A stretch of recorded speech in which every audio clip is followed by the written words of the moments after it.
ഹസ്ബൻഡിൽ നിന്ന് എത്ര സപ്പോർട്ടാണ് സരിതയ്ക്ക് ലഭിച്ചിരിക്കുന്നത്? 100%. രാജീവൻ എങ്ങനെയാണ്? 100%. സപ്പോർട്ടാണ്. അങ്ങോട്ടും ഇങ്ങോട്ടും മ്യൂസിക്കിൽ ഒരുമിച്ച് യാത്ര ചെയ്യാണ്. നമ്മുടെ ഫാമിലിയുടെ സപ്പോർട്ടില്ലാതെ നമുക്കൊന്നും ചെയ്യാൻ പറ്റത്തില്ല.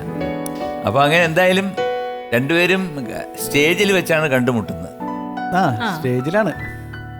അല്ല, അതിനു മുമ്പേ പറയുമായിരുന്നു യൂത്ത് ഫെസ്റ്റിവൽ, സ്കൂളിലെ യൂത്ത് ഫെസ്റ്റിവലിനൊക്കെ ഇവർക്ക് ഡാൻസ്. അപ്പൊ ഞങ്ങൾ ഈ ഇതിന്റെ ഓർക്കസ്ട്രേറ്റൊക്കെ പോകുന്ന സമയം അങ്ങനെ കണ്ടിട്ടുണ്ടെന്ന്. പക്ഷെ എനിക്ക് അന്നേരം അറിയത്തില്ല. അല്ല, അന്നേ രാജീവ് നോട്ടം ഇട്ടു. അല്ല, ഞങ്ങളുടെ സ്കൂളിൽ ഞാൻ പറഞ്ഞല്ലോ ഒരുപാട് സ്കൂൾ പ്രൊമോട്ട് ചെയ്തു. ലക്ഷ്മി ചേച്ചി ഇവിടെ നൂബറയിലെ കുറുപ്പ് സാറിന്റെ മോള് ട്രിവാൻഡ്രത്ത് ചന്ദ്രി ടീച്ചറിന്റെ മോള് ട്രിവാൻഡ്രത്ത് നിന്ന് കിളിമാനൂർ വന്ന് പഠിക്കുമായിരുന്നു. കാര്യം യൂത്ത് ഫെസ്റ്റിവലിന് പോവാന്നുള്ള ഒരു ഇതിന് വേണ്ടിയിട്ട് മാത്രം സ്കൂൾ തന്നെ എല്ലാ ചെലവും കൊടുത്ത് അങ്ങനെ ലക്ഷ്മി ചേച്ചി അവിടെ പഠിച്ചിട്ടുണ്ട്. അപ്പം ഞാനും ലക്ഷ്മി ചേച്ചി പോയതിന് ശേഷമാണ് ഞാൻ പിന്നെ വരുന്നത്. അപ്പം ഞാനും ഈ പറഞ്ഞ പോലെ പാട്ടിനും ഡാൻസിനും ഒക്കെ ഉണ്ടായിരുന്നു. അപ്പം ഇവരൊക്കെ വന്ന് പറയുമായിരുന്നു പറയുന്നത്, ഇതിനെ എവിടെന്നോ ഇതുപോലെ കൊണ്ടുവന്ന് ഇറക്കുമതിയാണ്. നമ്മൾ വേറെ സ്കൂളിൽ നിന്ന് മത്സരിക്കുമ്പോൾ നമുക്ക് കിട്ടൂല.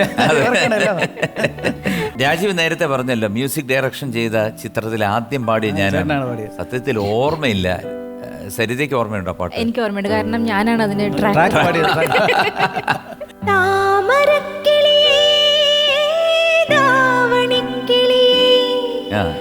മാനസം വാഴും മാർഗഴി അഴകേ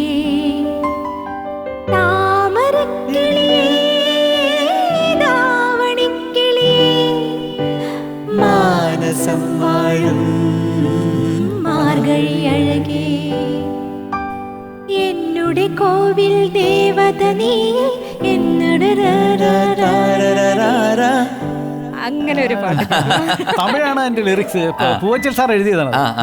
ഒരു തമിഴ് മറ്റേ അപ്പുക്കുട്ടി എന്ന് പറഞ്ഞ ഒരു ആക്ടറാണ് അതിനകത്ത് അഭിനയിച്ചിരിക്കുന്നത്. അപ്പൊ അങ്ങനെ ചേട്ടൻ അത് ഞാൻ ജിക്ക് പോയപ്പോൾ ചേട്ടൻ പറഞ്ഞ് അയ്യോ പിച്ച് കൂടുതലാണെന്ന് പറഞ്ഞ് എഫിനെ ആക്കിയതാണ്. എന്നിട്ട് ചേട്ടൻ തന്നെ പറഞ്ഞു വേണ്ട, അതിന്റെ അനുപലം വരുമ്പോഴത്തേക്ക്. എന്നിട്ട് ചേട്ടൻ അതിനകത്ത് ചിരിയൊക്കെ ചിരിച്ചിട്ടുണ്ട്. ഭയങ്കര രസമുണ്ട്. സാധ്യമായിട്ട് പാടി. എൻ്റെ പാഷനാണ്, അല്ല എൻ്റെ ഒരു പ്രൊഫഷനല്ല ഈ മ്യൂസിക് ഡയറക്ഷൻ. ഇങ്ങനെ ഇരിക്കുമ്പോൾ എന്തെങ്കിലും തോന്നി കഴിഞ്ഞാൽ അത് ചെയ്യുന്നുള്ളൂ. ഒരെണ്ണത്തിനൊരു പാടിയെന്ന് തോന്നുന്ന ട്രാക്കാണോ? അത് ശരിയാ, നല്ലൊരു പാട്ടാണ്. ഏതായിരുന്നു എനിക്ക് ഓർമ്മയില്ല. ഏത് സിനിമയാണ്? White paper. വൈറ്റ് പേപ്പർ നമ്മുടെ ജഗദീഷിന്റെ പടമാണ്. എങ്ങനെയായിരുന്നു? ഓർമ്മയുണ്ടോ ആ പാട്ട്?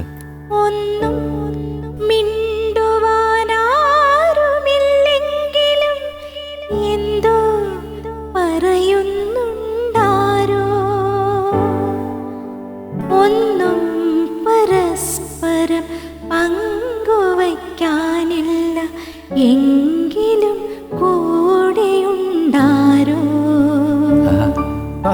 ഒന്നും മിണ്ടുവാനാരുമില്ലെങ്കിലും എന്തോ പറയുന്നുണ്ടാരോ ഒന്നും പരസ്പരം പങ്കുവയ്ക്കാനില്ല എങ്കിലും കൂടെയുണ്ടാരോ ഒരു വേള കണ്ടു ഞാൻ മിണ്ടി പിന്നൊരു പാടു കാണണമെന്നു തോന്നി ഒരു പാടു കേട്ടു നാം കാതുകൾ പിന്നൊരുമിച്ചു പാടണമെന്നു തോന്നി കരിനീല വരയുള്ള മിഴികളിൽ ചേർന്നു നിന്നൊരു പാടും സ്വപ്നങ്ങൾ നെയ്തുകൂട്ടി ഒരു പാടു സ്വപ്നങ്ങൾ നെയ്തുകൂട്ടി ഒന്നും ഒന്നും മിണ്ടുവാനാരുമില്ലെങ്കിലും എന്തോ പറയുന്നുണ്ടാരോ ഒന്നും പരസ്പരം പങ്കുവയ്ക്കാനില്ല എങ്കിലും കൂടെയുണ്ടാരോ. എനിക്ക് ഒത്തിരി ഇഷ്ടപ്പെട്ട് പാടിയ പാട്ടാണ്. സത്യം പറഞ്ഞാൽ ഞാൻ മനസ്സുകൊണ്ട് വിചാരിച്ചു പോയി അതെനിക്ക് കിട്ടിയിരുന്നെങ്കിൽ. അത് ഈ ഇവരൊക്കെ അല്ലേ ഇതിന്റെ അറിയാമല്ലോ, ആസ് എ മ്യൂസിക് ഡയറക്ടർ അറിയാമല്ലോ. എനിക്ക് ഇപ്പൊ പാടിയപ്പോഴ് ശരിക്കും എനിക്ക് തോന്നി ഞാൻ ഇനി എന്തെങ്കിലും ഒരു ചില്ലറ പടം എന്തെങ്കിലും വരികയാണെങ്കിൽ അത് സരിതയ്ക്ക് ഒരു പാട്ട് തരുമോ. സാറിന് പടം എന്താ ഫിലിം ചെയ്യാൻ അവസരം കിട്ടിയാൽ ഞാൻ ഇന്ന് വരുന്നുണ്ട്, പക്ഷെ എനിക്ക് സമയമില്ലാത്തതുകൊണ്ടാണ്. കാരണം നമുക്ക് അതൊരു കുറേ ഇത് പോവുമല്ലോ, സമയം പോകും. ചേട്ടൻ ജന്മന ഒരു ഭയങ്കര മ്യൂസിഷ്യനാണ് അല്ലേ? പെരുമ്പാവൂർ സാർ എൻ്റെ എന്നും പറയും ശ്രീകുട്ടന് ജന്മസിദ്ധിയായിട്ട് അവന് പാടത്തില്ല.